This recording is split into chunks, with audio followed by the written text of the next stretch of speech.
Resolvendo a questão 8. A combustão do naftaleno, C10H8, que libera 5.150,1 kJ por mol, é frequentemente usado para calibrar calorímetros.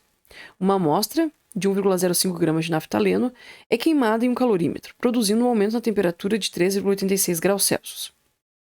A queima de uma amostra de 1,83 gramas de carvão no mesmo calorímetro provoca uma variação de temperatura de 4,90 graus Celsius. Qual é a densidade de energia desse carvão que foi queimado? Então, esse exercício aqui ele é muito semelhante àquilo que a gente vai fazer na aula prática, onde a gente vai utilizar, então, um material que vai liberar um valor de calor conhecido. A partir disso, a gente acha a capacidade calorífica do calorímetro e depois a gente aplica para saber, então, qual foi o calor liberado pela amostra que a gente vai estar em análise. Então, a primeira coisa que a gente vai fazer é colocar os dados fornecidos pelo exercício. Então, a gente tem o naftaleno, C10H8, isso nos dá uma massa de 128 gramas por mol. A gente tem um calor que é liberado aqui de 5.150,1 kJ por mol e um ΔT de 3,86 graus Celsius, quando uma massa de 1,05 gramas é utilizada. Então, a primeira coisa que a gente faz aqui é olhar as informações que são dadas. A gente tem uma massa em gramas e a gente tem uma quantidade de calor que foi liberada, o dado que foi nos fornecido em mol. Então, a gente precisa transformar essas gramas aqui em mol para a gente conseguir saber de fato qual foi o calor real liberado. Então, vamos fazer essa primeira análise. 1 mol de naftaleno tem 128 gramas. X a gente tem 1,05. X é igual a 8,203 vezes 10 na 3 mol. Menos 3.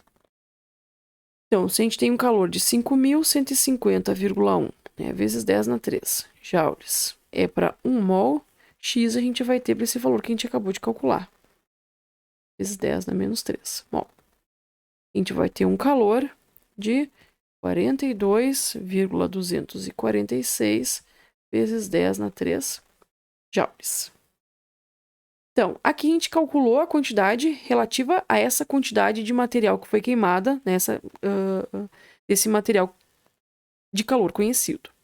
Então, a primeira coisa que a gente vai fazer aqui, vai dividir ele em duas partes. A primeira parte é ver, então, a capacidade calorífica do calorímetro. Primeira coisa que a gente vai precisar calcular. A gente vai fazer isso como? Aplicando na fórmula que a gente conhece. Calor é igual a capacidade calorífica vezes o valor de ΔT. Não considero o valor de M nem o valor de N aqui, porque eu estou fazendo isso com relação ao calorímetro e não o que foi adicionado nele. Então, é a massa intrínseca presente do calorímetro e todos os utensílios que ele carrega em si. Então, a gente vai ter o quê? Que o calor é 42,246 vezes 10 na 3 joules, igual a capacidade calorífica vezes a variação de temperatura de 3,86 graus Celsius. E a gente vai ter, então, uma capacidade calorífica igual a 10,944 kJ por graus Celsius. Então, essa foi a primeira parte. A gente calculou a capacidade calorífica do calorímetro. Na segunda parte, a gente agora sim vai para o material que está sendo investigado. Segunda parte, então, é determinar o calor liberado pelo combustível. Nesse caso ali é o carvão. Então, a gente vai ter o quê? Que o calor, o calorímetro, é igual à capacidade do calorímetro vezes o valor de ΔT. O calor do calorímetro, então, vai ser igual à capacidade dele ali, que é o 10,944 vezes 10 na 3 joules por grau Celsius, vezes a variação de temperatura que foi produzida lá, que foi 4,90 graus Celsius. Corta e corto, a gente tem um calor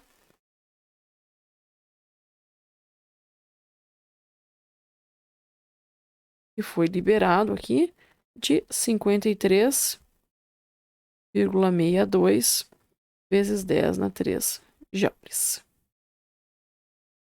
Então, esse é o calor que está referente ao calorímetro. Agora, a gente vai determinar qual é o calor relativo ao combustível.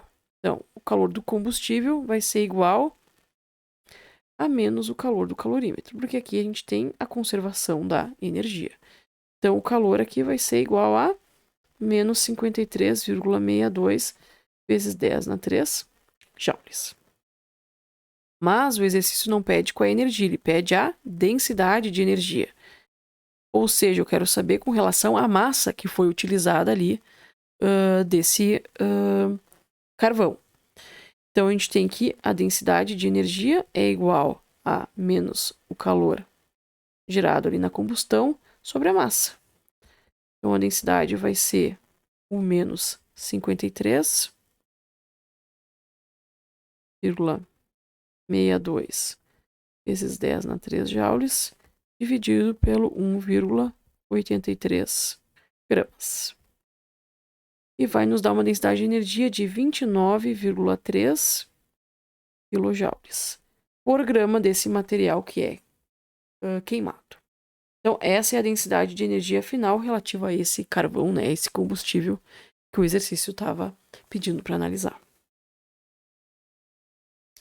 Vamos para a questão número 9.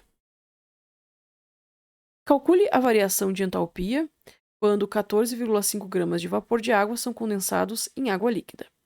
Então, aqui a gente quer calcular o valor de ΔH quando uma massa de 14,5 gramas de água são condensadas em água líquida.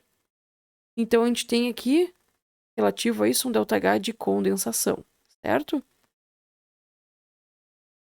Então, a gente tem uma água no estado vapor e ela passa ao estado líquido.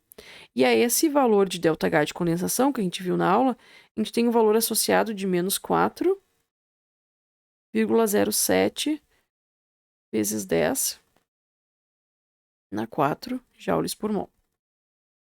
Tem um valor, então, que é tabelado. A gente viu em aula que o ΔH, então, de mudança de fase é igual a N vezes o ΔH da condensação, nesse caso.